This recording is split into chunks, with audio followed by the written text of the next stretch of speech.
Bonjour à tous, j'ai un message extrêmement important à la fin de la vidéo, c'est par rapport à un studio de peinture que j'ai monté avec mon équipe.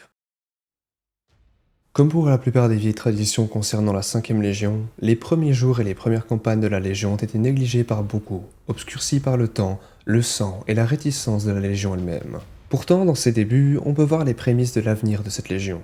Même depuis sa création, la 5ème était tenue à l'écart de ses frères, rarement présent en masse parmi les armées réunies lors des guerres d'unification, mais elle fut l'une des premières légions à faire couler le sang au nom de l'empereur. Issue d'abord des tribus technomades du bassin de Tuléan, dont les robustes lignées avaient traversé ces désolations glacées sur des vastes chenilles mécanisées pendant des longues années de l'ère des luttes, puis de la lignée plus large des recrues terranes, les guerriers de la 5ème Légion étaient les yeux et les oreilles de l'unification.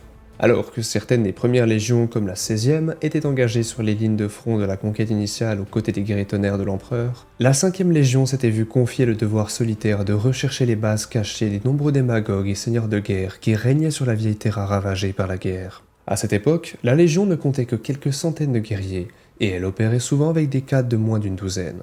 Les opérations auxquelles ils étaient affectés mettaient à l'épreuve le physique post-humain des Space Marines de l'Empereur d'une manière assez différente de l'enfer du champ de bataille qui attendait leurs camarades. Toujours en mouvement, et bien au-delà des frontières de la domination toujours croissante de l'Empereur, la 5ème a enduré les pires destructions infligées à la vieille Terre lors des ravages de l'ère des luttes, bravant un paysage si corrompu et brisé par les raids bactériologiques, la guerre et les psypestes que de simples humains n'auraient pas pu survivre à son contact. Ces guerriers de la 5ème ont tracé la voie de l'ascension de l'Empereur, survivant là où peu d'autres auraient pu le faire, en courant devant les armées massives de l'unification et en cherchant les ennemis sur son chemin. Là où ils ont rencontré de puissants seigneurs de guerre et des empires décadents qui s'étaient opposés à la vieille nuit, ils ont rôdé le long des frontières à la recherche d'une occasion de frapper.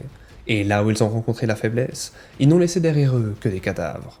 Lorsque les principales légions proto-Astartes et des guerriers tonnerres arrivaient, leurs ennemis étaient affaiblis et distraits par le travail de la 5ème Légion, devenant une proie facile pour les armées de l'unification. C'était une tâche à laquelle ces premiers recrues étaient bien adaptés. Les hommes des clans du bassin tuléen avaient survécu pendant des siècles dans les désolations salins gelées du Nord, farouchement indépendants et stoïques, mais avec un profond puits de ruses inventives.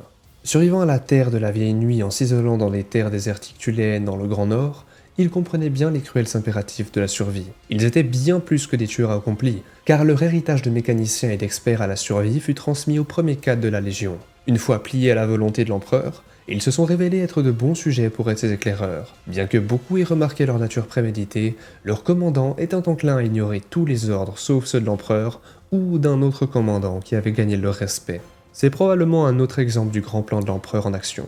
Un élément de sa clairvoyance identifiant un besoin de ce trait même, malgré les protestations qu'il a soulevées parmi certains de ses généraux et conseillers. Malgré la colère causée par leur nature insulaire, peu pouvaient douter de la capacité de ces guerriers, qui furent bientôt acceptés dans la grande armée de l'unification pour leur force d'âme, mais aussi pour leur intelligence astucieuse. Pourtant, c'était une tâche sans gloire. Ils ont opéré pendant des années à une époque éloignée du centre du conflit. Une fois que la 5ème avait terminé son œuvre sanglante consistant à attirer les ennemis de l'empereur, à adresser la carte de leur forteresse et à les affaiblir, les autres légions se mettaient en marche pour les engager au combat et à la défaire, tandis que la 5ème avançait. Peu d'honneurs de bataille des guerres d'unification font état du sacrifice de la 5ème Légion, et peu d'individus connaissent l'existence des Star Hunters, comme on appelait la première de ces compagnies. Il existait de nombreux autres combats où il n'y avait aucun honneur pour cette 5ème Légion, comme par exemple le raid audacieux sur la forteresse albienne de Dubris, ouvrant la voie aux premières invasions de cette terre, ou la bataille de 83 jours dans les catacombes noires de Kadiru, une forteresse clé dans le domaine indonésique d'Urch. Ces actes héroïques cachés ont été oubliés face aux conquêtes publiques menées par les autres légions. Peu de membres de la 5ème se sont indignés de ce subtil affront, même en s'enorgueillissant tranquillement du rôle silencieux qu'ils ont joué. Mais cela les a de fait isolés dans les rangs des légionnaires Astartes. Ils devinrent, par les circonstances et par choix, des étrangers parmi l'élite de l'empereur, plus à l'aise dans les régions sauvages où ils ne suivaient que leurs propres ordres qu'au cœur des batailles, soumis aux caprices des généraux pour lesquels ils ne se sentaient guère liés. Alors que l'empereur consolidait son emprise sur Terra et les mondes environnants, la 5ème Légion fut parmi les premiers de ses hostes à quitter le système Sol, divisée en une centaine de compagnies, chacune étant une petite légion à elle seule. Ces compagnies d'avant-garde furent chacune dépêchées pour suivre les courants warp qui circulaient fortement dans les terres autour de Sol, à la recherche des mondes perdus de l'humanité et à cartographier des fiefs et des empires extraterrestres. C'est la compagnie pionnière du capitaine Cornelius Dur, suivant l'un des rares courants warp connus des rares voyageurs qui s'aventuraient à partir de Terra, qui aurait étudié Ctonia, avec son rapport désormais tristement célèbre selon lequel le monde était, et je cite, Un nid de serpents s'enroulant dans l'obscurité que nous ferions mieux de détruire. On sait qu'Horus a plus tard commenté ce rapport avec un certain humour, et qu'il a même favorisé le capitaine Dur à sa compagnie, leur demandant souvent d'être les éclaireurs de sa flotte. En effet, comme pour un certain nombre d'autres légions orphelines, Horus, seul parmi les grands généraux de cette époque, a tenu à reconnaître les compagnies pionnières de la 5e Légion, et en retour, les vétérans terrans de la 5e Légion ont traité Horus avec un respect qu'ils n'ont guère accordé à d'autres. Pendant plus d'un demi-siècle, la 5e Légion a mené une croisade solitaire et fragmentée. Chacune de ses compagnies était séparée par une telle distance que chaque flotte a lentement commencé à perdre tout sentiment d'unité avec ses frères. Une fois de plus, leur héroïsme au-delà des frontières du domaine toujours plus étendu de l'empereur ne suscita que peu d'éloges ou d'attention parmi les seigneurs de l'Imperium. C'est là, dans ces années largement oubliées, que les White Scars ont acquis la maîtrise de la guerre de choc, établie par la nécessité de leur mission. Ils étaient rarement plus de 1000 contre les empires obscurs au-delà du bord des cartes, lesquels bravent se tenant contre les terreurs de l'obscurité extérieure, loin de toute aide et de tout secours. Ils frappaient sans avertissement, pillant et tuant, attirant l'ennemi et testant ses défenses et ses tactiques, observant et apprenant toujours, diffusant les connaissances acquises avec le sang de leurs frères afin que les flottes expéditionnaires puissent faire tomber la colère de l'empereur sur les ennemis de l'humanité. À cette époque, la Légion vivait selon un seul credo. Chaque nouveau jour est une victoire. Survivre contre des obstacles impossibles était le défi que ses membres devaient relever, qu'ils battaient avec un pragmatisme froid et une volonté de tout sacrifier au nom de la victoire. Chaque bataille leur coûtait un peu plus, un frère mort ou une machine de guerre endommagée au point d'être irréparable. Et à mesure qu'ils se battaient plus loin dans les confins de la galaxie, ils avaient de moins en moins de chances de récupérer de leurs pertes. Lentement et sûrement, la 5e Légion était érodée par les pressions de la guerre et par leur propre dévouement obstiné à la poursuivre à leur manière. Pour les guerriers de la 5e, qui avaient toujours été contraints de se battre dans l'ombre des autres légions, l'idée de demander de l'aide avait un goût pire que les cendres de leur propre disparition. Vivre et mourir à leur façon leur semblait le meilleur choix. Sans la découverte soudaine du primarque perdu de la 5e Légion, un événement inattendu après 50 ans de recherche, la Légion aurait pu se battre jusqu'à l'extinction. Au lieu de cela, elle a été transformée. L'histoire des premières années de Jagatai Khan est bien connue. Il fait l'objet de légendes et de contes populaires sur son monde natal de Kogoris, parfois répertorié sur les anciennes cartes impériales sous le nom de Mundus Planus. C'est cet embellissement généralisé qui rend une grande partie des faits concernant ces réalisations difficiles à identifier. C'est pourquoi nous choisissons d'utiliser la version du conte enregistré par Horus Lupercal, qui se trouve toujours dans les archives de Terra. Les premières notes d'Horus sur le monde de Kogoris lors de sa découverte sont particulièrement intéressantes. Et il est dit « Riche en matériel et une souche humaine remarquablement stable et guerrière. Une découverte inattendue et précieuse dans ces terres d'empire. » Ceci, note le primarque, contraste fortement avec beaucoup de ces mondes sur lesquels les autres primarques se sont trouvés, ayant souvent à faire face à des environnements mortels ou à des races avilies de la famille perdue de l'humanité. Jagatai, en revanche, fut adopté par le chef, ou le Khan, d'une des nombreuses tribus nomades de Kogoris. Il a dû faire face aux mêmes épreuves que celles qui ont frappé les tribus chevalines de Kogoris pendant des siècles, des raids tribaux sans fin et des guerres de querelles, ainsi que les raids d'esclaves et les parties de chasse des empires du Sud. Son chemin l'a mené à la conquête à la suite de l'un de ses raids meurtriers, point culminant de quelques petits conflits commencés des générations auparavant. Une tribu rivale, le plus souvent identifiée dans les récits historiques comme les Kurayed, s'abattit sur son père adoptif et le tua, ainsi que ses Keshig, un acte qui, dans la culture de Kogoris, exigeait des représailles. Dans le passé, le fils d'un Khan tombé au combat se serait lancé dans sa propre tuerie, aurait tué quelques guerriers d'un clan rival ou volé leurs chevaux de course, perpétuant ainsi le cycle sans fin de la querelle. Jagatai a choisi un chemin différent, et, en une seule nuit de sang et de massacre, il a mis fin à la fois à la guerre et aux Kurayed, ne laissant pas un seul de ces derniers en vie. Sa réputation de guerrier d'une cruauté et d'une habileté hors pair, mais sans pitié, est née de cet acte, et s'est alors répandue dans le Karavide, comme on appelait les plaines occidentales, rudes et peu habitées. Le jeune Khan poursuivit une campagne de soumission parmi son propre peuple, attaquant chaque tribu à tour de rôle et leur offrant un choix simple, la mort ou la vie sous son règne. Ayant entendu parler de la destruction qu'il avait abattue sur les Kurayed, peut choisir de s'opposer à lui, et dans sa sagesse, Jagatai traita avec honneur ceux qui se soumettaient librement, en élevant beaucoup de ces individus jusqu'à son Keshig pour combattre à ses côtés. Les tribus qu'il dirigeait étaient consolidées, fusionnées ou séparées afin de favoriser l'unité et de mettre fin aux querelles qui les tenaient à la gorge les unes des autres depuis des siècles. Il a alors rempli son propre Keshig d'hommes et de femmes de talent venant de toutes les plaines, promouvant la capacité et la loyauté envers l'ensemble par-delà les lignes de sang et les vieilles rivalités. En l'espace de quelques courtes décennies, les tribus nomades ont été unifiées sous son contrôle, le nommant ainsi le Khan des Khans. Avant même qu'un ancien des tribus nomades ne s'en souvienne, un empire avait régné sur une grande partie de Kogoris, un empire de grandes villes et de fiers princes qui s'étendait loin à l'est du Karvide. Les terres des nomades à cheval stériles et inhospitalières avaient toujours été à l'abri des convoitises, sauf comme terrain de chasse pour les nobles qui s'ennuyaient et qui cherchaient à assouvir leur soif de sang. Une expédition de chasse fatidique a choisi le nouveau Khan des Khans comme cible, mais leur embuscade s'est rapidement transformée en massacre, avec Jaghatai trucidant jusqu'au dernier des chasseurs, y compris le fils de Palatine. Il s'agissait simplement de l'empereur de la vaste nation à l'est. En représailles, Palatine entra avec son armée de lanciers disciplinés et en armure dans les Karvides pour finalement éradiquer les membres de la tribu. Là, le Khan des Khans l'a rencontré avec le plein rassemblement des tribus et aurait détruit son armée, en utilisant pleinement les tactiques mobiles et la vitesse qu'il utilisera plus tard pour mouler les White Scars. Cette victoire était la première étape d'un chemin de conquête qui allait voir Jaghatai être couronné souverain du monde entier de Kogoris. Il poursuivit la même stratégie qu'il avait employée chez les tribus nomades, mais sur une plus grande échelle. Dans chaque ville et nation rencontrée par ses armées invaincues, il offrait le choix de le servir ou de mourir, et à chaque victoire et soumission, son pouvoir augmentait. Avec sa cruauté dans une main et sa générosité dans l'autre, tous deux à la vue de tous ses sujets, le Khan a pris le dessus sur la planète et la plia à ses caprices. Il mit fin aux guerres qui avaient déchiré Kogoris, maintenant la paix avec la menace d'une ruine totale pour ceux qui transgressaient ses simples lois. On ne saura jamais ce que le Khan aurait pu créer sur Kogoris sans tenir compte des braises de la civilisation, car ce n'est que peu de temps après son ascension au trône que l'empereur de l'humanité arriva pour changer son destin à jamais. Durant notre récit, nous utiliserons de nombreux noms pour désigner le Khan, comme Jaghatai Khan, le Kagan, le faucon de Kogoris, ainsi que le maître du ciel bleu-azur. Tous ces noms viennent d'une seule et même légende, le chef des White Scars.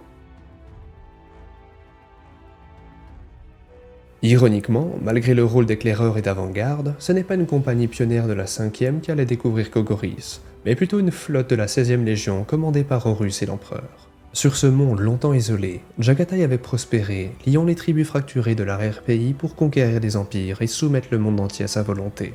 Ce fut un exploit de rivaliser avec ceux de ses frères primarques au cours de leurs années d'isolation, et l'Empereur le salua comme un véritable fils et digne héritier de ce qu'il attendait de lui.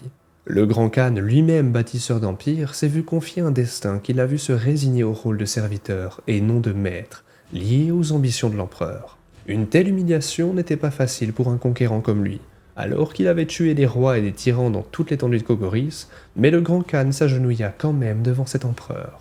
La plupart des récits historiques nous amènent à penser que Jaghatai a été trompé par l'empereur et soumis sans question. Mais ses propres publications et écrits montrent un raisonnement plus pragmatique derrière cette soumission.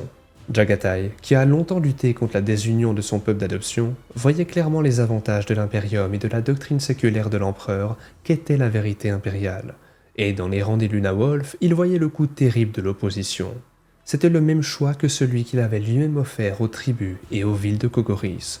Et même lorsqu'il était couvert de cadeaux et de cérémonies, le Khan des Khans comprenait ce que signifiait l'offre de l'empereur de vivre comme son vassal ou de périr comme son rival.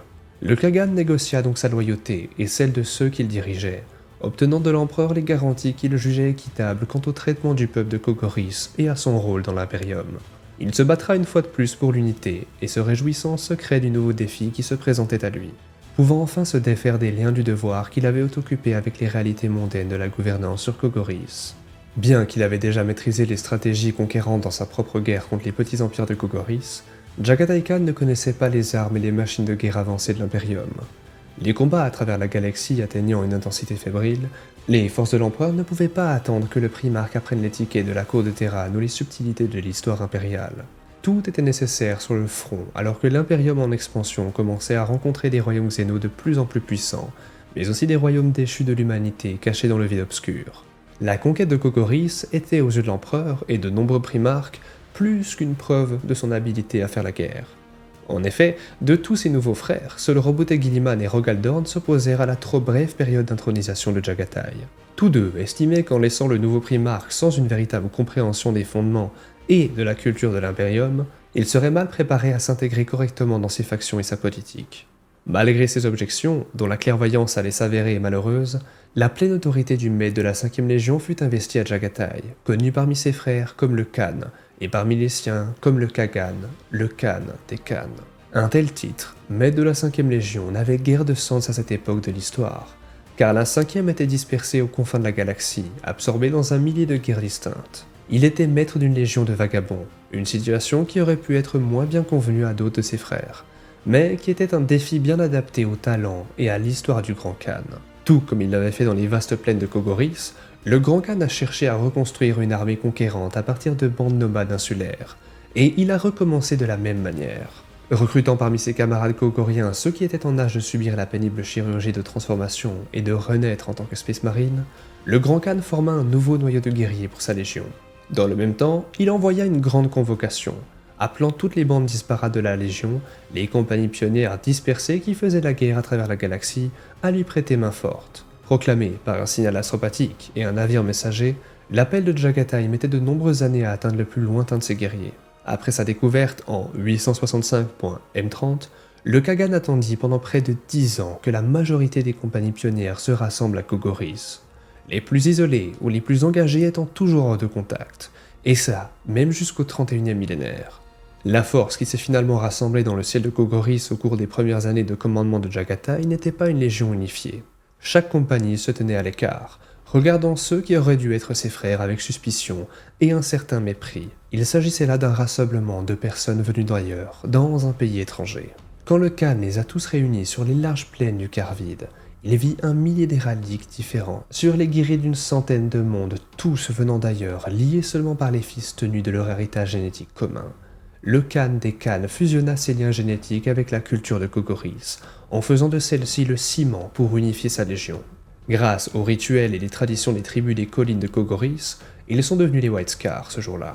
Leur loyauté envers le Kagan et entre eux étant rassurée par les épreuves de sang et de douleur, ainsi que les serments qu'ils prêtèrent. Le Khan leur aurait alors donné plus que des cicatrices, les encourageant à l'étude des nobles poursuites, comme elles étaient appelées sur Kogoris, comme la calligraphie, la chasse et les conteurs des anciennes histoires.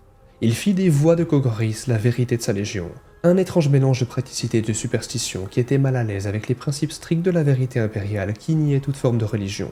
Le refus de Jagatai plus tard à modifier les pratiques de sa légion pour mieux correspondre à la vérité impériale était encore une autre source de conflit entre le Grand Khan et certains de ses frères, notamment Lorgar et Roboute Guilliman.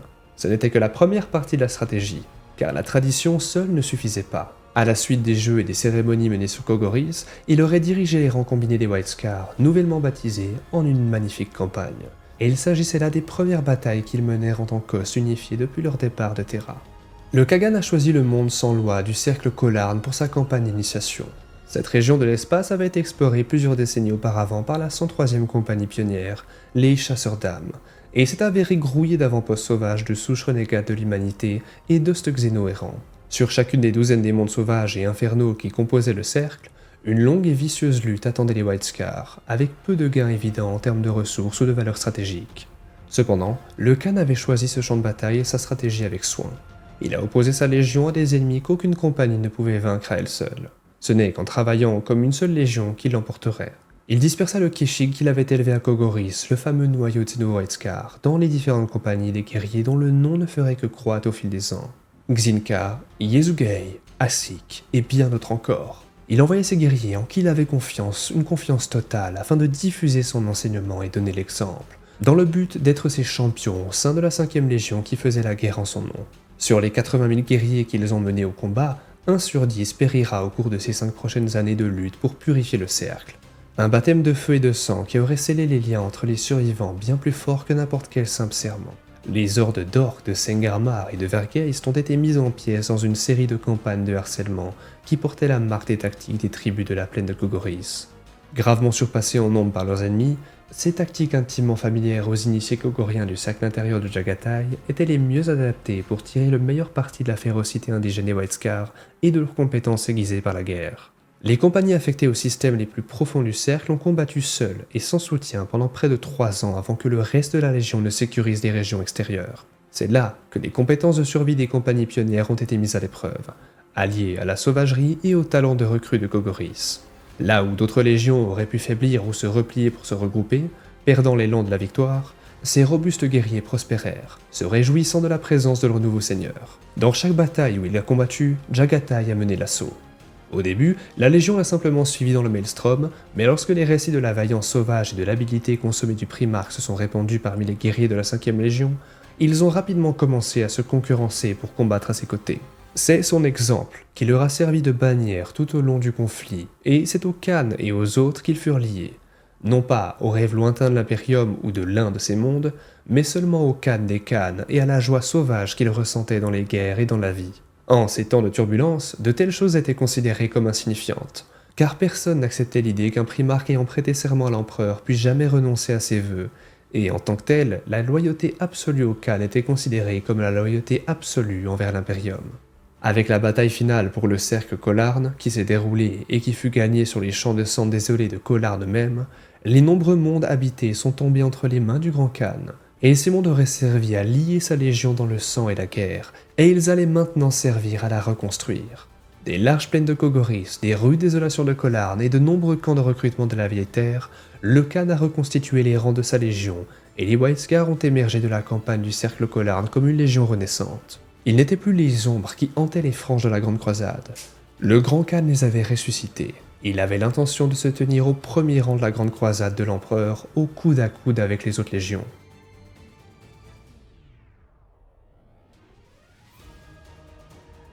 De nombreux chroniqueurs ont souvent négligé les décisions auxquelles ont dû faire face de nombreux primarques de l'Empereur lors des retrouvailles avec leur père.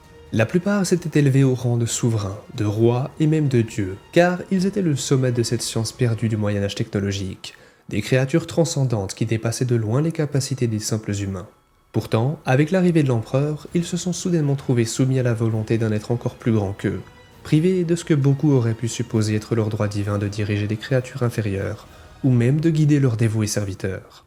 Un roi mortel aurait-il pu plier le genou avec le même calme dont ont fait preuve les primarques dans les récits que nous racontons maintenant à la suite de la rébellion d'Horus? Certains, parmi les érudits de la cour, considèrent que c'est un péché attribué à ces figures de proue des émotions humaines telles que la jalousie ou les feux volontaires de l'ambition, surtout à une époque qui avait besoin de héros purs et parfaits. Mais il s'agirait plutôt là d'un péché. Un péché d'ignorer les défauts qui ont fait la grandeur de ces figures tragiques. Qu'ils aient choisi de renoncer à leur couronne et à leurs ambitions malgré leurs désirs et pour servir une plus grande cause est une plus grande histoire que de laisser entendre qu'ils ont été vaincus par une loyauté aveugle dès que l'empereur les a découverts. À ceux qui trouvent une telle hypothèse difficile à croire ou quelque peu désagréable, nous rappellerons que l'empereur a eu 20 fils. Quel choix les deux primarques manquants ont-ils fait pour que l'empereur ait jugé nécessaire de les retirer de l'histoire?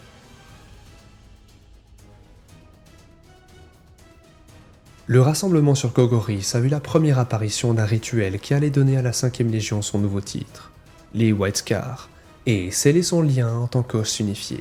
Adapté des traditions des tribus kogoriennes, le sang, également connu sous le nom d'ascension, est un rituel simple, un rituel qui se dispense d'une grande partie de l'appât chamanique de l'original. Il ne comprend que 2 parties, une entaille et un nom. Ce jour-là, dans les plaines du Karvid, la région du Khan, plus de 50 000 guerriers prirent des lames aux formes innombrables et y firent une marque sur la chair de leur propre visage, chacun mesurant la profondeur et la forme de la blessure pour marquer sa loyauté. Les cicatrices ainsi infligées dans le cadre du rituel variaient en taille, en forme et en emplacement. Et parmi les membres issus d'une tribu originaire de Kogoris, cela servait à distinguer différentes tribus et lignées, bien que parmi ceux qui ne sont pas nés sur Kogoris, la signification était moins importante. Parmi les générations suivantes de la Légion, certains motifs des cicatrices ont commencé à identifier des confréries distinctes au sein de cette dernière. Mais ces motifs n'ont pas commencé à apparaître avant les dernières décennies de M30. La deuxième partie du rituel, menée ce premier jour avec le sang des cicatrices encore vives sur les peaux des premiers White Scars, consistait à choisir de nouveaux noms pour représenter leur nouvelle vie en tant que membres de l'Ordre de Jaghatai, en tant que guerriers des White Scars, se débarrassant ainsi des vies qu'ils avaient précédées. Un tel symbolisme est assez courant dans les différentes sociétés guerrières qui composaient une grande partie des vastes armées de l'Imperium, de plus avec les nombreuses légions qui employaient des épreuves similaires pour leurs recrues.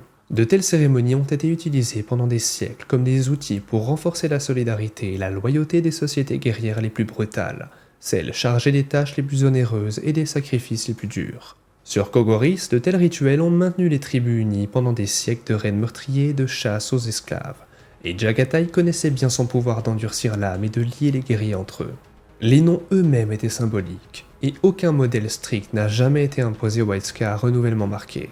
La première génération issue de Kogori s'est baptisée pour ses exploits, tandis que les légionnaires des générations suivantes ont choisi des noms du monde de Kogoris en l'honneur de leur primarque.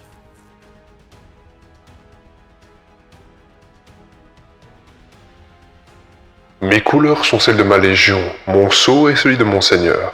Les ordres que j'apporte sont ceux de mon maître et il faut leur obéir sans question. Votre sang est le sien, et il le verse à sa guise.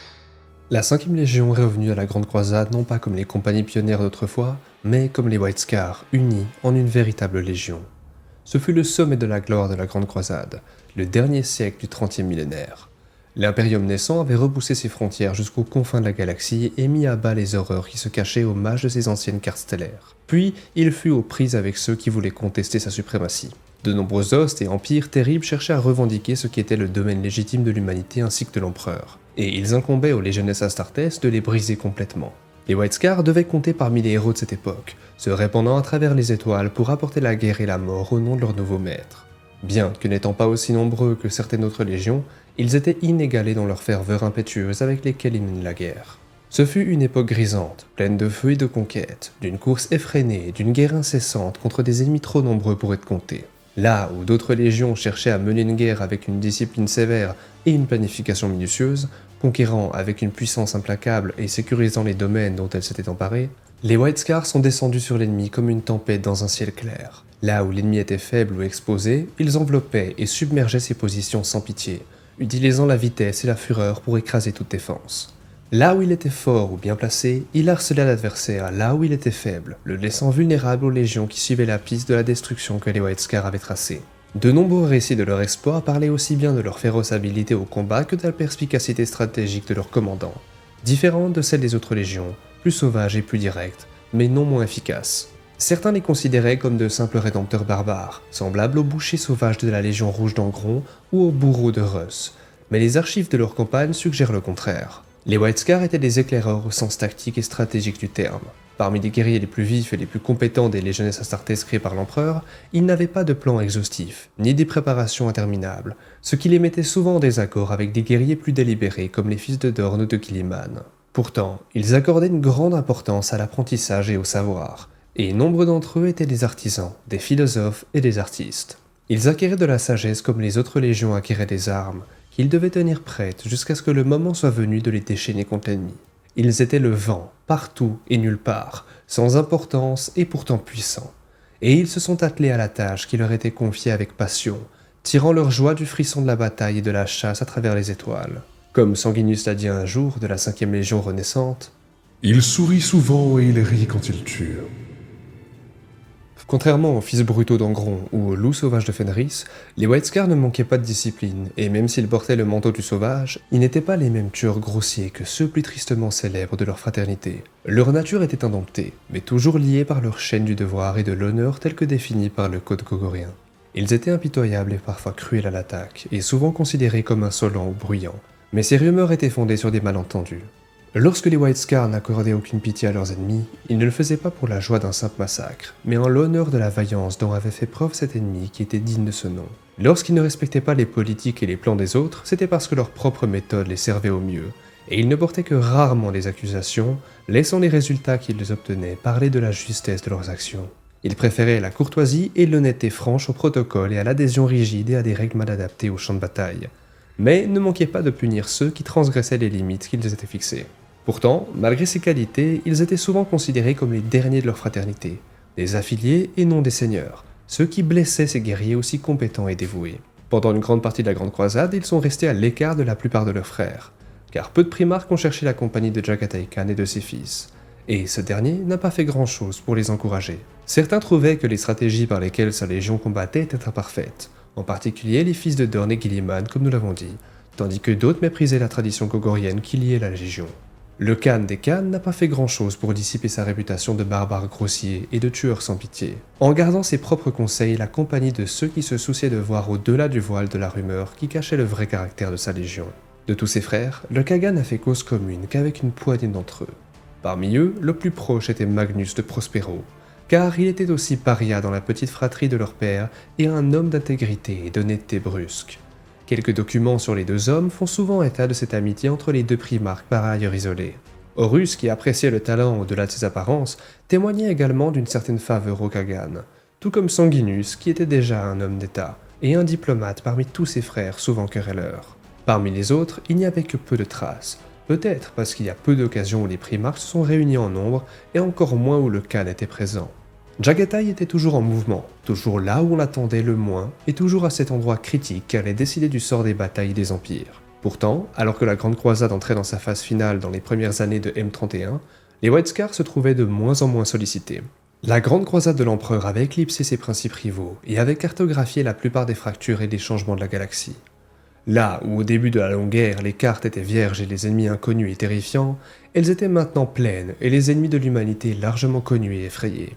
Dans ces dernières années de la conquête, il y avait moins d'espace sauvage pour que les White Scars puissent faire la guerre comme ils le voulaient. Ils devenaient obsolètes, inutiles à l'Empire qui allait naître. Le Khan des Khans le savait, et cela le rendait agité. La possibilité de courir devant la tempête, d'exulter dans l'inconnu et la joie pure de la destruction qui s'ensuit s'estompait, ne laissant que le travail ennuyeux de la gouvernance. Les choses devenaient ordonnées et connues. Elles gagnaient, et dans leur victoire finale, les White Scars seraient effacés. Le Khan pouvait sentir qu'un choix s'annonçait, un grand choix. Ils auraient la possibilité de redevenir ce qu'ils avaient été. Mais ce faisant, ils devraient trahir tout ce pourquoi ils s'étaient battus. L'autre choix, non moins odieux, était de rester fidèles à leur serment et de se lier à un lent déclin.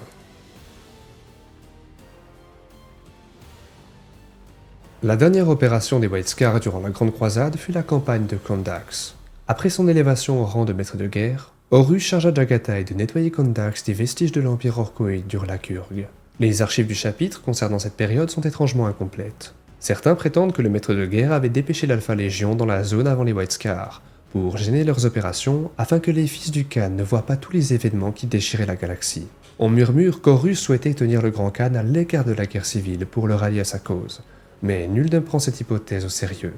Les archives qui ont subsisté indiquent que toute communication avec l'extérieur fut bloquée durant les majeures parties des 7 années de la campagne, et certains rapports font état de conflits dans les rangs des White Scars, mais ces sources sont sujettes à caution. En revanche, il est établi que la flotte de Jagatai capta un grand nombre d'appels à l'aide en provenance de tout l'Imperium, ainsi que des messages de propagande et des mensonges répandus par le maître de guerre et de l'Alpha Légion sitôt que le brouillage de leur communication cessa. Rares sont les informations sur les événements qui conduisirent les White Scars du système Kondax jusqu'à Terra, bien que le Khan semble avoir eu besoin de forcer un blocus de centaines de vaisseaux de l'Alpha Légion autour de Kondax Prime avant de réussir à entamer son périple. Des rapports apocryphes étudient l'emploi magistral de Zao, ou Ciseaux, une antique tactique gogorienne que les chapitres utilisent toujours. La flotte White Scar feignit la faiblesse, contraignant l'Alpha Légion à se diviser, avant de se regrouper pour se frayer un chemin jusqu'au point de Mendaville du système. Certains prétendent que certains des communiqués qui parvinrent jusqu'au White Scar évoquent l'attaque sur Prospero, ce qui conduisit Jagatai à s'y rendre pour comprendre ce qui était arrivé à Magnus le Rouge, son frère et ami. Les White Scars comptaient cette affirmation avec force. Il est impensable qu'un primarque loyal tel que Jagatai puisse considérer Magnus comme autre chose qu'un traître de la pire espèce. Même en tenant compte de ces rumeurs, retracer l'itinéraire des White Scars après Kondax était impossible. Certains récits parlent d'une campagne de harcèlement contre les Emperor Children, la Death Guard et peut-être d'autres légions.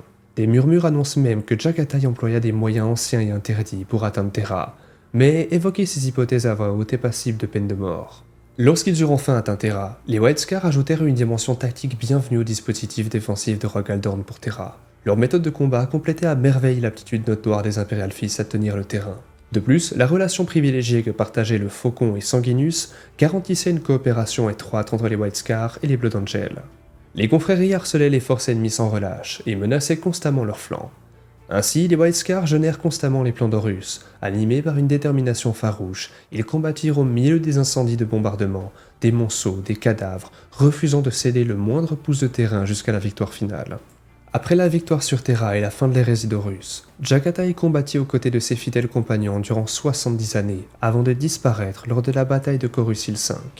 Bataille où il disparut face à des Drukhari, qui durant son absence avaient ravagé son monde natal. Les White Scars racontent qu'avec ses plus valeureux guerriers, le Grand Khan combattit le chef de l'une des plus monstrueuses cabales d'extraterrestres, et qu'ils furent aspirés au travers d'un vortex vers l'horrible royaume qui existe au-delà du temps. Ils y luttèrent depuis à jamais contre les Drukhari. Ignorés et oubliés par leur légion sœur, les White Scars ont combattu la Grande Croisade dans l'isolement. Le seul chef de guerre à avoir fait preuve d'une certaine faveur à l'égard du Khan était son frère Horus. Lorsque le maître de guerre nouvellement couronné a levé ses bannières à Isfahan, de nombreux commandants parmi les White Scars se sont sentis obligés de le rejoindre, cherchant à forger un nouveau destin sous les projecteurs de l'histoire aux côtés du maître de guerre. Alors que les jours sombres de l'hérésie d'Horus se déroulaient, la loyauté des imprévisibles White Scars fut mise en doute par beaucoup de ceux qui auraient dû être les alliés présumés par ceux qui allaient devenir des ennemis. Leur réputation était telle au début de l'hérésie d'Horus que ceux qui cherchaient à gouverner l'Imperium, qu'ils soient empereurs ou tyrans, considéraient la Légion comme un prix à gagner et à mettre au service de leurs ambitions, un point d'appui sur lequel faire basculer la guerre civile de l'humanité en leur faveur. C'est pour cela qu'Horus séquestra la Légion sur Kondax, car il s'attendait à ce que les White Scars se rallient à sa cause une fois sa puissance indéniable. C'est pour cela qu'il envoya l'Alpha Légion pour tromper la 5e et cacher au Khan la vérité sur son hérésie. Cependant, bien que des loges guerrières aient infiltré les White Scars et que près de la moitié d'entre eux aient momentanément vacillé au bord du précipice de la trahison, le Khan surprit le maître de guerre en restant farouchement loyal, s'évadant de la prison de Kondax et se rendant à Terra avec sa légion. Comprenez bien que chaque légion avait des loges guerrières qui les infiltraient, des loges cherchant à corrompre toutes les légions de l'intérieur. Le chemin vers le monde trône ne sera pas facile. Bloqués par la tempête de la ruine, les White Scars passèrent des années à mener une guerre de coups et de blessures au sein des sombres empires du maître de guerre, en empruntant un chemin détourné vers le cœur de l'Imperium. Des centaines de batailles sur des dizaines de mondes ont vu les forces traîtresses souffrir sous les lames des guerriers du Khan, des victoires pour lesquelles les White Scars ont payé un lourd tribut en légionnaires et en ressources de la flotte. Ce n'est que lorsque la plus grande partie de la Légion du Khan fut tombée, et que la Légion risqua sa viabilité en tant que force de combat, qu'elle déjoua finalement le blocus des traîtres en direction de Terra.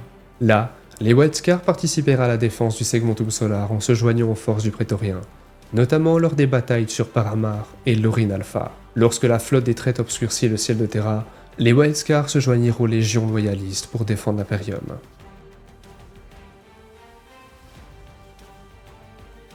Les White Scars comptent parmi les chasseurs les plus talentueux des forces armées de l'Imperium. Aussi féroces que fiers, ils ne pardonnent ni n'oublient les torts qu'on leur cause, à eux ou aux populations humaines sous leur protection. Les fils de Kogoris sont capables de pourchasser un ennemi abhorré des décennies durant, sans relâche et sans pitié. Dès leur enfance, les habitants de Kogoris voués à devenir des White Scars apprennent l'art de la chasse. Lorsqu'ils rejoignent le chapitre, leurs talents sont renforcés grâce au sens et aux réflexes post-humains, ainsi qu'au psycho-endoctrinement stratégique et à l'entraînement intensif des White Scars. Il n'est donc pas surprenant que les fils du Grand Khan soient considérés comme les pisteurs les plus aguerris de l'Imperium. Même les personnes étrangères au chapitre connaissent le maître de la chasse, ainsi que sa quête à travers les étoiles pour éliminer les proies désignées par le Grand Khan. Mais si ces chasses sont sans doute les exploits les plus célèbres des White Scars, le maître de la chasse n'est qu'un guerrier dans un chapitre qui en compte un millier. Alors même que Korsaro Khan et ses prédécesseurs se chargeaient de leurs devoirs sacrés, au fil des ans, les White Scars ont traqué et tué d'innombrables ennemis de l'Imperium. Les insaisissables, les bestiaux comme les impardonnables, tous ont péri sous les lames des White Scars, leur ultime moment empli par le rugissement des moteurs et le cri de guerre gutturaux de Korshin. La traque de l'immonde tortionnaire Drukhari, connu sous le nom de Prince des Fragments, était une de ces chasses mémorables. C'est au début du 41e millénaire que deux confréries complètes de White Scars, la 3e et la 5e, appuyées par des éléments des 8e et 9e confréries, se lancèrent d'une traque à l'échelle d'un système pour retrouver les monts Kuldrukhari qui s'étaient baptisés le Prince des Fragments. Cette vile créature s'était dissimulée dans le système Asmari, tel un parasite invisible. Ces sbires attaquaient les agrimondes d'Asmari pour implanter des agents mutagènes dans les denrées à destination de plusieurs théâtres de guerre impériaux, mais aussi pour capturer des esclaves pour les marchés de Komorak dans les garnisons locales. Kajeten Khan, alors capitaine de la 3e confrérie et commandant en chef des forces des White Scars, était un chasseur rusé. Au lieu de foncer tête baissée et d'offrir à sa cible la possibilité de tendre une embuscade à ses guerriers, ou pire encore, de se glisser dans la toile pour échapper à son juste châtiment, il dissimula ses forces dans l'espace, au-delà du point de Mendeville du système. Le Khan dépêcha ensuite des petites bandes de guerriers à bord de cargos civils réquisitionnés pour observer et évaluer la menace Drukhari. Lorsque ses propres éclaireurs furent en position, Kajeten Khan feignit une attaque imprudente, conduisant une partie de ses troupes dans une opération de sauvetage pour aider Asmari Tertius, le monde le plus durement touché. Sa force de frappe atterrit au cœur des combats qui faisaient rage sur l'agriplex principal de la planète.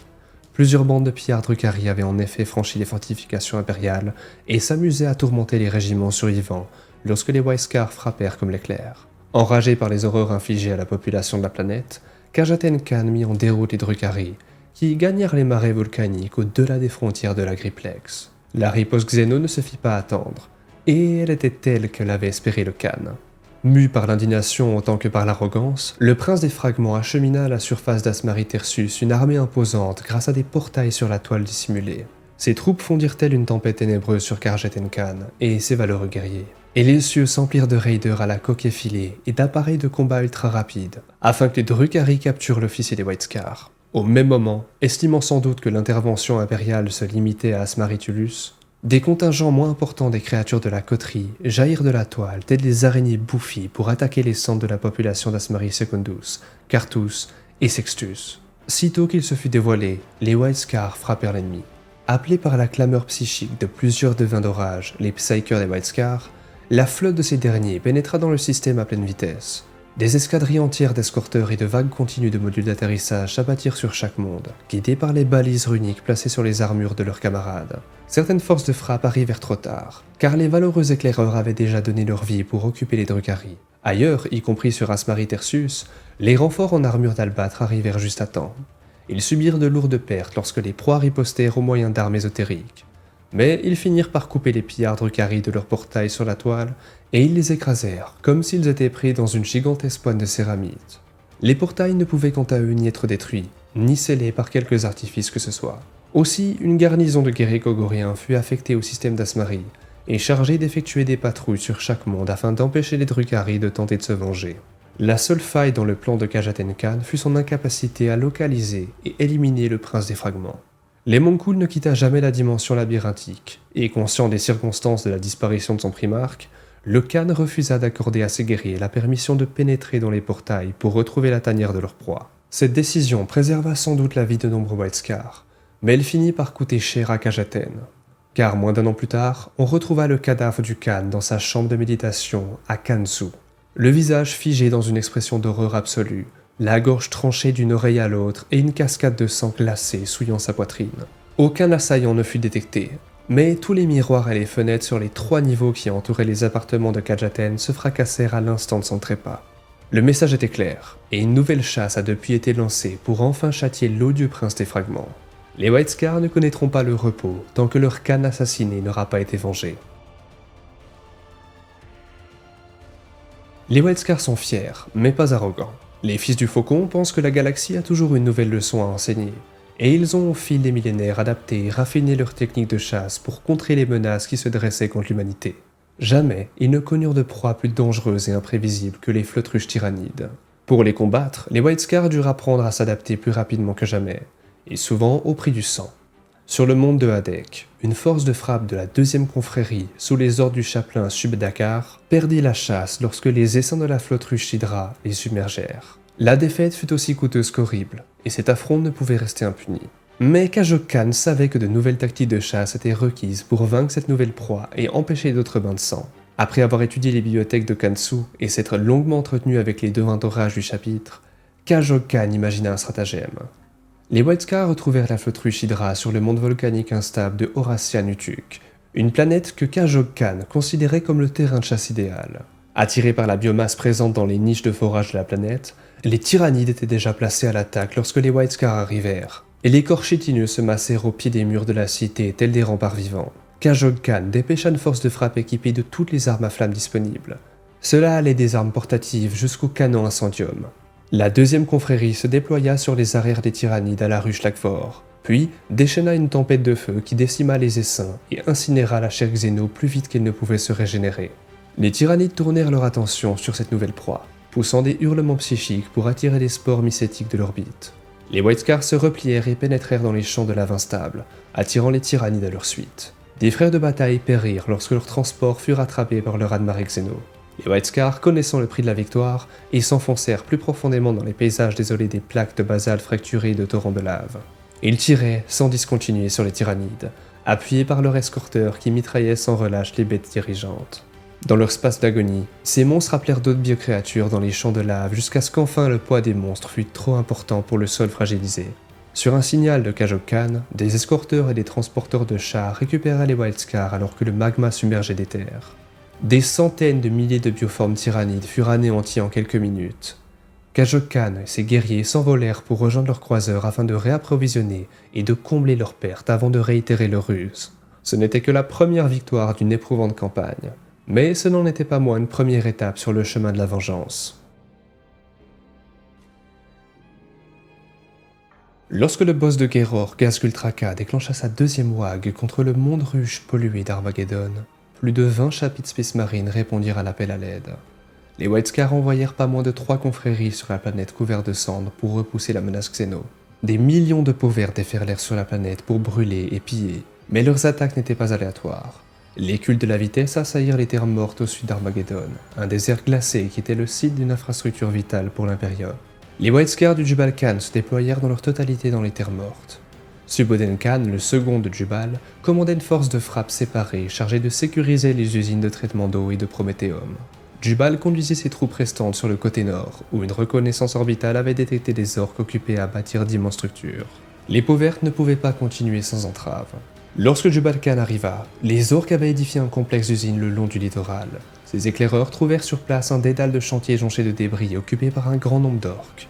En outre, ils découvrirent que ces installations en expansion constante étaient en réalité des chantiers navals et que les peaux vertes construisaient des dizaines de sous-marins dans un but inconnu. Cependant, tous comprenaient que ces submersibles pouvaient causer des ravages et qu'ils devaient être détruits avant de prendre la mer. Jubal Khan n'avait pas d'autre choix que d'attaquer. Sa stratégie initiale consistait à attirer les orques loin de leur chantier. Une fois l'attention des peaux vertes détournée, des équipes d'extermination White Scar attaquèrent les chantiers navals pour détruire autant de bâtiments que possible, avant que les orques puissent esquisser la moindre riposte. Malgré ces efforts, les travaux se poursuivirent. Les orques construisaient si vite que les raids des White Scar étaient inefficaces, et d'énormes nobs terrorisaient les ouvriers afin qu'ils continuent la production en dépit de l'imminence de la bataille. Jubal décida qu'il était temps de porter le combat au cœur du complexe. Les White Scars progressaient lentement dans ces chantiers navals encombrés d'engins et de matériel. Ils livraient dans chaque bâtiment rouillé des corps à corps féroces. Au rugissement des orques répondaient les cris de guerre des Kogoriens. Ils progressaient de jour en jour, combattant au milieu des structures en feu, roulant sur les cadavres des orques comme sur ceux de leurs frères trépassés. Leurs respirateurs et leurs bolteurs étaient souillés de cendres et de poussière, mais jamais ils ne reculèrent. Malheureusement, cela ne suffit pas. Lorsque les White Scars virent des flottilles de sous-marins et de navires orques semblables à des bidonvilles flottants s'élancer sur l'océan des tempêtes, ils comprirent qu'ils avaient échoué. Décidé à réparer cette erreur, Jubal jura de détruire les chantiers navals restants et d'empêcher les orques de bâtir une nouvelle flotte de bâtiments d'invasion. Ailleurs, dès le début du conflit, Suboden Khan avait compris que les effectifs de ses forces étaient insuffisantes pour sécuriser les infrastructures vitales des terres mortes. Aussi décida-t-il de priver l'ennemi de cette ressource, de l'attirer en un seul endroit et de l'écraser complètement. Il ordonna la destruction des stations de pompage de Valdem Gamsa et de Yarick Point. Cette stratégie risquée pousserait inévitablement les orques à se concentrer sur le canyon de Dante, la seule station de forage de Prométhéum à des kilomètres à la ronde. Entouré de hautes falaises de glace et de neige compactée, le canyon de Dante était l'endroit idéal pour attirer les peaux vertes dans une embuscade et les abattre. Les scouts de Suboden Khan posèrent des explosifs pour causer des avalanches et fragiliser la glace. Seul un petit détachement de frères de bataille gardait la station, ce qui en faisait une cible irrésistible pour les orques. Un deuxième détachement, plus important, avait pour mission de provoquer les Xénos pour les attirer dans des terrains piégés. Un dernier détachement, commandé par Suboden Khan en personne, comptait des marines d'assaut chargées d'affronter le chef de la Horde et de l'éliminer. Les escouades tenant la station furent la cible d'un assaut aérien conduit par des vagues de Shock Boys. Grâce à des tirs de bolteurs d'une précision mortelle, nombreux des orques périrent avant de toucher le sol, leurs cadavres s'écrasant bruyamment sur le périmètre de la station. Ceux qui se posèrent furent accueillis par les tuiloires et les lames des combats des White Scars, mais leurs effectifs finirent par faire pencher la balance en leur faveur. La situation était désespérée. Pendant ce temps, le deuxième détachement des White Scars engageait le combat en poussant fort ce cri de joie. Le rugissement des moteurs couvrait à peine les rires des Space Marines et l'air était chargé d'une odeur de fumée, d'essence et de chair calcinée. Lorsqu'il fut certain d'avoir attiré l'attention des orques, les White Scars se replièrent. Abandonnant les dépouilles des frères tombés au combat, ils se dirigèrent vers le canyon de Dante, suivis par toutes les peaux vertes. Ils attirèrent leurs poursuivants à l'endroit où ils l'avaient voulu, et déclenchèrent les explosifs, qui firent couler des torrents de neige et de blocs de glace sur les Xénos, qui furent alors tous engloutis par les avalanches, tandis que la banquise fragilisée céda sous le poids des véhicules peaux vertes qui s'enfoncèrent dans les profondeurs glaciales. De nombreux White Scars périrent. mais la majorité des orques fut éliminée. Néanmoins, le boss de guerre et ses guerriers d'élite faisaient toujours route vers la station de forage. C'était à Suboden de jouer. Lors du combat qui s'ensuivit, le chef orc abattit de nombreux White Scars en poussant des rugissements de rage. Suboden harcela le boss de guerre comme un frelon en furie, frappant de sa lame avant de se retirer, exacerbant la rage de son adversaire. Durant ce duel sans merci, le chef peau verte saisit alors le réacteur dorsal de Suboden Khan et le broya dans sa pince énergétique. Alors même que le Khan blessé semblait sur le point d'être écrasé à son tour, il parvint à décapiter le boss de guerre dans son dernier souffle. Face à ces lourdes pertes, dont celle de leur chef, les orques prirent la fuite et furent anéantis. Cette victoire avait été remportée de haute lutte, face à un ennemi largement supérieur en nombre.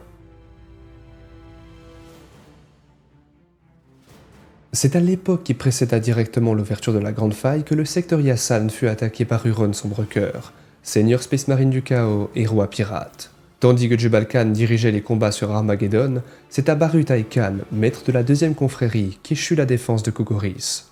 La flotte de Huron Sombrecœur jaillit du Maelstrom en une formation. C'était un trident pointé sur le secteur Yassan qui s'y enfonça avec toute la férocité de l'engeance du chaos. Des vaisseaux de classe Désolator et Répulsive éliminèrent sans mal les frégates de défense impériale. Des escadrilles de chasseurs hérétiques et des nuées de métadrakes s'élancèrent dans le vide intersidéral, tandis que des Space Hulks s'approchèrent des plateformes de défense, telles des lunes malveillantes. Garthuli et Talix tombèrent sous les coups des envahisseurs, et les forces du chaos massacrèrent les défenses tandis que les réfugiés fuyaient vers Kogoris. Très peu de vaisseaux atteignirent l'orbite de Kogoris, car le warp était secoué de courants tumultueux, engloutissant tous les vaisseaux impériaux dans des tourbillons de démence tout en offrant un passage sur aux vaisseaux renégats. Lorsque les sondes de surveillance à la lisière du système signalèrent l'arrivée des forces du chaos, Barathui Khan savait déjà que les conflits ne pourraient se régler dans l'espace. Il se tint alors sur les remparts de Kansu pour observer le ciel qui s'embrasait, et déclara que l'issue de la guerre se déciderait sur le sol de Kogoris elle-même. La majorité du chapitre était en mission loin de Kogoris lorsqu'Huron Sombrecœur lança son offensive. Dès les premiers signes annonçateurs du danger, les astropathes avaient lancé des appels de détresse dans le Loire pour demander à tous les fils du Faucon de défendre la planète du chapitre. Mais Barathui Khan savait que les renforts n'arriveraient jamais à temps. Ses forces étaient surclassées par les appareils de débarquement qui s'apprêtaient à atterrir sur son monde, et elles devraient faire appel à toutes leurs ruses pour l'emporter. Les White Scars disposaient de deux atouts.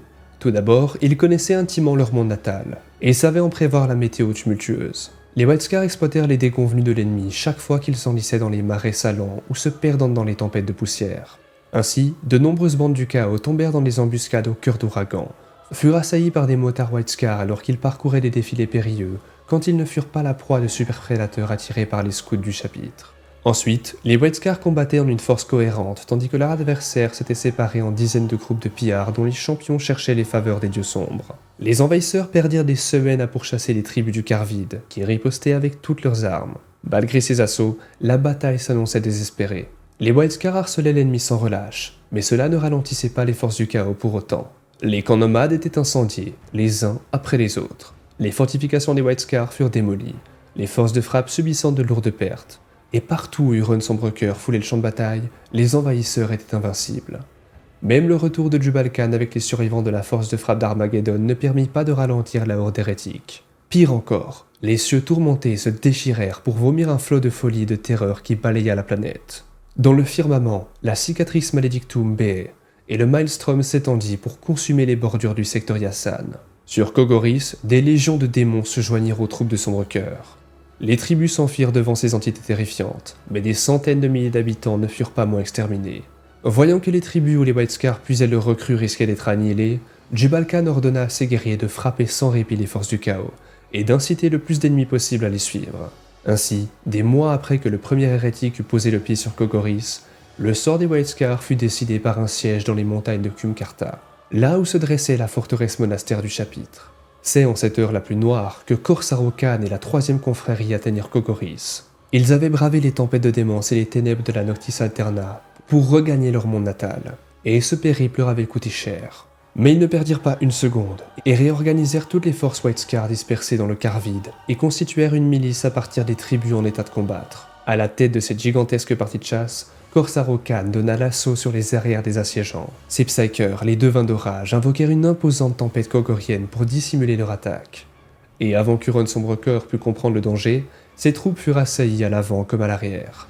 Après 3 jours d'une bataille sanglante, les guerriers de Corsaro réussirent une percée en direction de Kansu et forcèrent Sombre Cœur à effectuer un repli tactique. Toutefois, les hérétiques n'avaient pas dit leur dernier mot, car leur réserve accoururent de toutes les régions de Kogoris pour répondre à ce nouveau défi. Heureusement, le Noctis Aeterna cessa sur Kogoris, et avec elle, l'énergie du Warp se retira pour un temps. Nombre des alliés démoniaques de Sombre Cœur se dématérialisèrent, et voyant que l'issue était moins certaine qu'il avait anticipé, le tyran de Badab décida de battre en retraite. Laissant derrière lui des bandes de renégats pour continuer à ravager Kogoris, Sombre Cœur et l'élite de ses raids corsaires regagnèrent des forteresses capturées ailleurs dans le secteur Yassan. La galaxie était coupée en deux, l'âge du chaos était proche, et Huron Sombre Cœur savait qu'il avait tout le temps de reconquérir le foyer du Faucon. De leur côté, les White Scars purent reprendre leur planète durement éprouvée, et se préparer à affronter les horreurs qui ne manqueraient pas de se reproduire. Si vous êtes encore là, écrivez F le Can en commentaire. Merci à tous d'avoir regardé cette vidéo, mais restez bien encore un tout petit peu, j'ai une énorme annonce à vous faire. Comme je vous l'avais dit, j'ai ouvert mon studio de peinture dont je suis le créateur et je bosse avec d'excellents peintres. Je vous montre ça tout de suite. Voici donc notre site très simplifié, très simple pour les débutants. Si vous allez dessus, déjà je vous laisse faire un tour, lien dans la description et le commentaire épinglé. En cliquant simplement sur démarrer maintenant, vous pourrez faire un devis en contactant notre équipe de peintres professionnels. Vous pouvez aller dans les services, voir que tous les peintres sont des pros, la personnalisation de votre armée sera faite en fonction de ce que vous voulez, les peintures que vous voulez, le côté grimdark, flash, peu importe le niveau de peinture que vous voulez, vous aurez évidemment de quoi avoir votre bonheur. À l'avenir, des formations. Ça, c'est quelque chose de très important. On fera des formations peut-être dans toute la France, mais au départ, on se présentera plutôt autour de Bordeaux. Moi, je serai sur place de temps en temps, mais pas évidemment sur tous les bootcamps, simplement parce que je ne peux pas être partout en même temps, vu que je fais des vidéos et que je gère 2-3 projets à droite à gauche. Mais je peux vous assurer que je serai quand même présent assez souvent, au moins pour vous dire bonjour lors des premières tentatives de retrouvailles du Brush Club et en même temps surtout de ce genre d'événements, de formations qui seront un moyen de vous améliorer en peinture et de devenir encore meilleur que vous l'êtes déjà avec de nouvelles techniques grâce à des professionnels que j'ai recrutés parce qu'ils sont justement les meilleurs dans leur domaine. De plus, ils sont très efficaces et vous avez déjà des avis sur le site pour voir avec les meilleures peintures que vous pouvez retrouver sur Instagram. Ils ont tous un Instagram. Tim est principalement très très bon. Vous allez voir, je vous laisse regarder par vous-même. Il est excellent dans beaucoup de domaines et surtout sur ce genre de belles choses. Je vous laisse quelques petites images. Tac, je vous montre aussi une très chère poule qui est l'une des pièces maîtresses de ce puzzle, qui est aussi très très bon dans son domaine, évidemment. Avec voici la DevGuard de niveau 1 et d'autres figurines qu'il a fait plus récemment. En termes de tarifs, il y a le niveau 1, comme on a pu voir sur la DevGuard, juste ici, ça c'est du niveau 1, et voici donc, c'est une base, une shade. Vous avez le niveau 2, le niveau 3, et pour la grille tarifaire, la voici juste ici. Attention, vous pouvez aussi faire des demandes personnalisées pour avoir des figurines encore plus détaillées avec du free-end, etc. Faire vos socles, faire de l'aimantation plutôt de monétisation sur vos figurines, histoire d'avoir vraiment l'armée que vous voulez entre vos mains. Vous pouvez demander pour une seule figurine qui soit peinte à un niveau de malade mental, ou alors plein de figurines peintes à un niveau plus standard, ou même à un niveau de malade mental. Évidemment, cela peut prendre plus de temps en fonction de la demande. Mais n'hésitez pas à nous faire une petite demande sur un devis, je vous montre tout de suite comment faire. Allez simplement donc contactez-nous pour nous faire un petit devis ou simplement sur la page d'accueil avec démarrer maintenant et vous aurez directement de quoi poser vos questions à nos pros qui répondront le plus rapidement possible. Attention, ces peintres sont déjà beaucoup demandés, ils ont déjà pas mal de travail étant donné que c'est leur métier depuis pas mal de temps et donc là ils vont en avoir énormément. Premier arrivé sera évidemment le premier servi. Si vous voulez peindre votre armée rapidement, je vous invite à les contacter le plus vite possible. C'est très important, si vous contactez dans un mois, forcément qu'il peut y avoir des semaines d'attente. Alors n'attendez plus, passez par le Brush Studio, bienvenue dans la team du Brush Club. Merci à tous de me permettre d'entreprendre des projets pareils, on n'est pas prêt d'arrêter, on va retourner le Wargame français, je vous l'ai promis dès les premiers abonnés, dès que j'avais mon premier abonné, et je maintiendrai toujours mes putains de promesses. Merci à tous ceux qui me font confiance depuis le début de cette aventure, on n'est pas prêt de s'arrêter. Prenez soin de vous, de votre santé mentale et physique, merci à tous ceux qui passent par mes liens et merci à tous ceux qui vont peindre les figurines grâce au Brush Studio. Vous ferez officiellement partie de l'avenir et surtout de l'histoire de cette chaîne YouTube. Merci à tous, l'Empereur vous protège, Ave Imperator.